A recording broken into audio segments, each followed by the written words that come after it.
What's going on? Vincent Rappisardi, BigBlueUnbiased.com. In this YouTube video, I want to talk about Giants offensive coordinator Jason Garrett. Giants head coach Joe Judge recently told the media that Jason Garrett's offense will look very similar to what it looked like with the Dallas Cowboys. When Garrett was either the play caller or offensive coordinator from 2007 to 2012, the Cowboys ranked top 5 in DVOA twice, which is a Football Outsider statistic that measures efficiency based on situation and opponent. 4 out of those 6 seasons, the Cowboys ranked in the top 12 in that category. Over the past 4 seasons with Dak Prescott as quarterback, twice they finished in the top 5. So Garrett's offensive resume is obviously strong over the course of over a decade. He also brings an Air Coryell-like offense to the Giants, which is an offense that looks to attack defenses deep down the field, a lot of wide receiver spacing, pre-snap motion, and an inside rushing attack. And when looking at the advanced metrics from last year's Cowboys team, they successfully replicated the core principles of the Air Coryell offense. Quarterback Dak Prescott was 3rd among quarterbacks in average completed air yards, and both Ezekiel Elliott and Tony Pollard finished in the bottom 7 when it came to efficiency among running backs. Efficiency is an NFL next-gen stat, and the lower the efficiency, the more that running back is a north and south running back. So both Elliott and Pollard followed the core principle of having an inside rushing attack. So how exactly can Garrett's offense translate to what the Giants have with their personnel? Quarterback Daniel Jones was 22nd in completed air yards last year, and he only averaged 6.6 yards per attempt. But Jones did display deep ball ability, as 9 of his 24 touchdown passes traveled at least 20 yards through the air,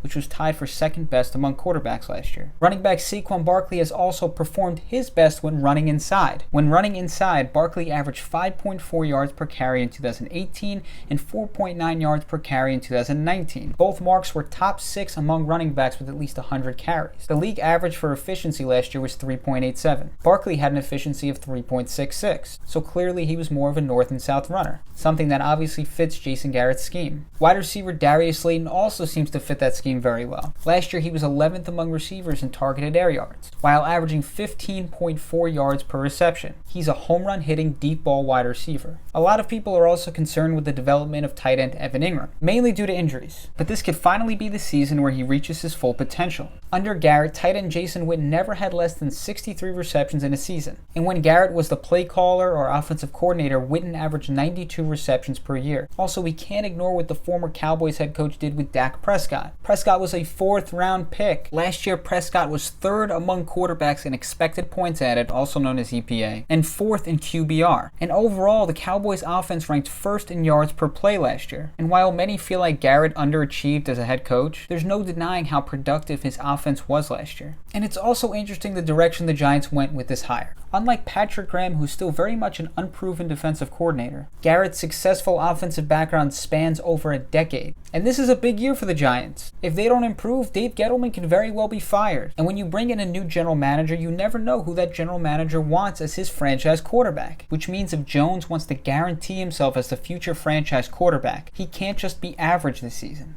And given Garrett's background, the Giants are clearly trying their best to guarantee that Jones takes that next step. So that's all I got. Vincent Rappisardi, BigBlueUnbiased.com. You can follow me on Twitter at Vince Rappisardi. I also have a podcast, the Big Blue Unbiased Podcast, which is on iTunes, Stitcher, Spotify, and all those other platforms. If you like this kind of content, give it a thumbs up and make sure to subscribe. Thanks again, Vincent Rappisardi, BigBlueUnbiased.com.